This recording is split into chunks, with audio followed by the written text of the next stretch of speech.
Oke, halo semuanya. Di sini ada The Extraordinary CBT yang versi 3 Ristretto. Kali ini kita bakal nyoba beberapa tipe soal yang ada di aplikasi CBT ini. Pertama di sini ada login screen ya. Ini kita login dulu ya. Saya pakai yang standar aja 01. Dan di sini saya udah bikin tipe jadwal yang nggak ada tokennya. Jadi bisa langsung saya masuk. Nih durasi udah mulai 20 menit. Dan ini yang pertama, tipe yang pertama pilihan ganda. Di sini ada di sebelah kiri ini ada tipe soalnya, pilihan ganda. Lalu juga ada ukuran soal. Lalu juga ada di sini tombol fokus. Lalu di sini ada timer, di sini ada nama ujian, logout. Lalu juga di sini ada navigasi soal. Ini ada ragu-ragu dan selanjutnya. Ini kan nomor 1 maka nggak ada tombol sebelumnya gitu. Di sini saya set opsinya acak ya. Jadi A, D ini harusnya di A nih, di paling atas tapi jadi yang paling bawah di sini. Acak. Lalu ini layout saya set di table untuk nomor ini. Sehingga di sini ada bordernya gitu. Kalau kita lihat di navigasi ada belum diisi yang berwarna abu-abu. Lalu juga ada sudah diisi yang berwarna hijau muda. Ada juga ada kuning sebagai simbol ragu-ragu. Kalau kita tekan ragu-ragu berarti nanti dia akan berwarna kuning seperti ini. Saya uncek lagi. Saya jawab di sini. Coba saya jawab A gitu. Lalu cek di sini nomor 1 jadi hijau kembali. Seperti itu. Karena ini ada yang belum diisi ya. Saya coba balik atau pergi ke nomor yang paling akhir yaitu nomor 9. Di sini berwarna merah ya. Kalau saya next di sini bilang katanya jawabanmu masih ada 8 yang belum diisi. Gitu. Jadi peserta ini nggak boleh menyelesaikan ujian ini kalau dia belum menyelesaikan atau menjawab semua soal yang ada di sini gitu. Tapi kalau misalnya waktunya habis dan dia belum selesai, soalnya belum dijawab semua, itu otomatis selesai. Tapi kalau dia ingin menyelesaikannya manual, maka dia harus menjawab seluruh soalnya. Juga termasuk kalau dia ada ragu-ragunya tuh. Nggak ada sama sekali kan. Dia ragu-ragu, plus juga nggak ada. Atau semua jawabannya ada yang belum selesai, maka dia nggak bakal bisa tuh menyelesaikan ujian ini. Kita balik ke soal nomor 2. Nah, di soal nomor 2 ini tipenya listening. Jadi dia langsung muncul pop-up direction, listen to direction. Di sini ada play dan close. Direction ini sifatnya opsional, kita bisa dengerin atau juga enggak gitu. Tapi kalau misalnya kita pilih close di sini, lalu kita pergi ke nomor 3 misalnya. Di sini kan nomor 3 ya. Lalu kita balik ke nomor 2 gitu, maka dia akan muncul lagi nih directionnya. Karena kita belum pernah dengerin gitu. Tapi kalau kita udah pernah dengerin tekan play ini, maka kita bakalan nggak bakal dimunculin lagi nih pop up direction ini gitu. Direction itu isinya apa sih? Biasanya direction itu isinya adalah pengarahan ya, kayak misalnya in this test, in this section, kita mau ngapain, kita ada apa gitu. Lalu pesertanya disuruh ngapain, kayak gitu. Di sini tipe listening, ada tipenya di kiri atas.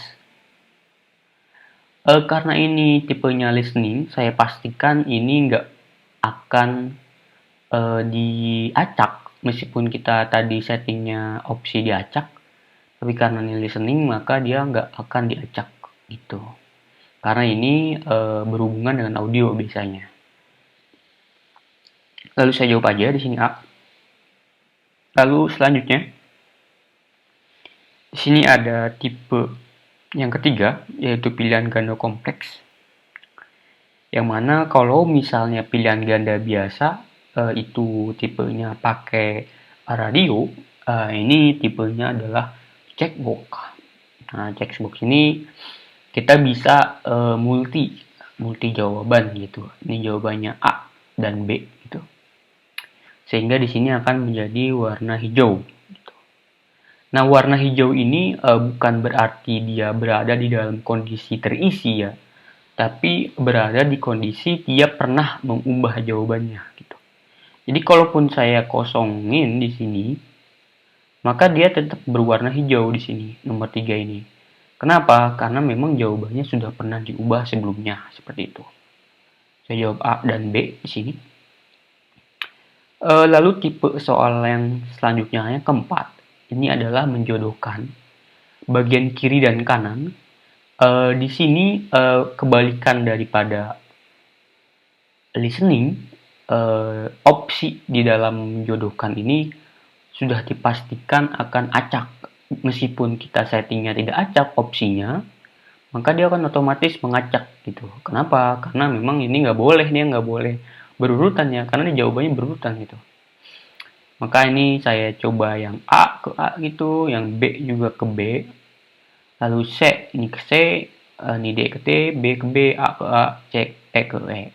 Nah, jadi ini udah urut ya, udah cocok antara kiri dan kanan seperti itu. Jadi juga harusnya udah berwarna hijau ya. Lalu di sini kita nggak hanya dari kiri ke kanan ya, tapi kita juga bisa dari kanan ke kiri itu untuk mencocokkan ini. Gitu. Itu aja tambahannya. Lalu selanjutnya, ini ada tipe soal yang kelima, yaitu isian singkat. Di isian singkat ini kita bisa setting dua tipe. Yang pertama itu yaitu case sensitive, artinya yang ini kalau kita nulisnya isian itu nggak sama dengan yang isian ini.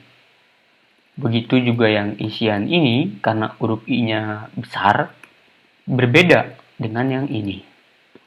Tapi kalau misalnya dia disetting tidak case sensitive, maka isian yang ini akan sama dengan yang ini gitu. Maka dia akan dijawab dibetulkan gitu kalau kunci jawabannya meskipun berbeda hanya dalam huruf besar huruf kecil, tapi kalau dia tidak case sensitive maka dipastikan dia bisa benar jawabannya. Lalu selanjutnya tipe soal selanjutnya yang keenam, ini ada uraian. Ini uraian ini tidak dikoreksi secara langsung, tetapi dikoreksinya manual oleh pengoreksi dari mapel yang dikerjakan ini gitu. Jadi saya jawab aja di sini. Ini jawabannya saya menjawab esai gitu ya. Dia akan kirim gitu. Lalu ini juga sudah berwarna hijau ya. Lalu yang ketujuh, di sini ada tipe yang mengurutkan di sini. Nah, mengurutkan juga sama ya, kayak menjodohkan. Meskipun kita setting acak opsinya acak gitu, diacak opsinya. Meskipun dia diacak, maka dia tetap ikut ya acak. Tapi kalau misalnya dia nggak diacak gitu, ini juga tetap acak gitu. Jadi saya coba jawab. Sini ada 1, 2, 3, 4, 5 seperti itu. Ini seharusnya sudah berwarna hijau. Lalu yang ke-8 ini ada benar salah gitu. Ini secara default dia akan menjawab salah. Saya benar ini. Palangkaraya adalah ibu kota Indonesia. Saya salah gitu ya. Lalu ini sifat soal ini saklek ya. Jadi nggak boleh berbeda ini.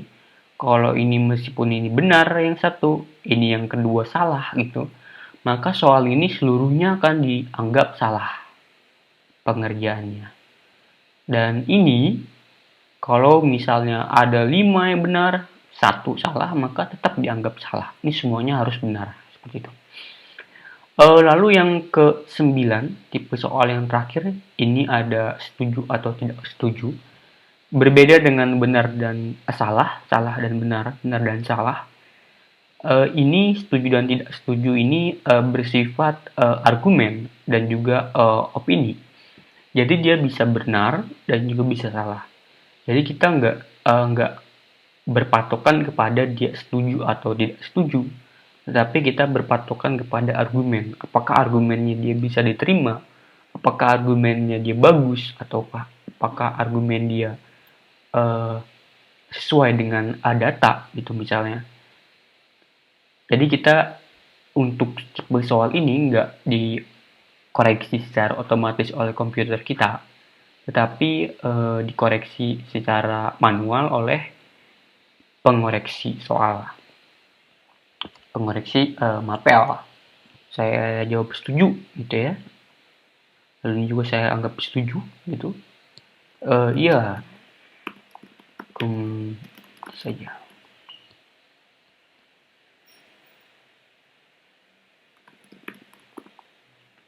Ini sebenarnya nggak gini, tapi harusnya agak panjang gitu. Oke, di sini akan jadi warna hijau, tapi kalau misalnya ragu-ragu ya masih ada gitu ya di sini. Jawabanmu masih ada satu yang ragu-ragu gitu di sini ya. Lalu saya akhiri aja selanjutnya. Jangan lupa centang dulu di sini, lalu selesai. Oke, kayak gitu akan di redirect ke halaman selesai, lalu ke halaman utama seperti itu. Oke, terima kasih semua.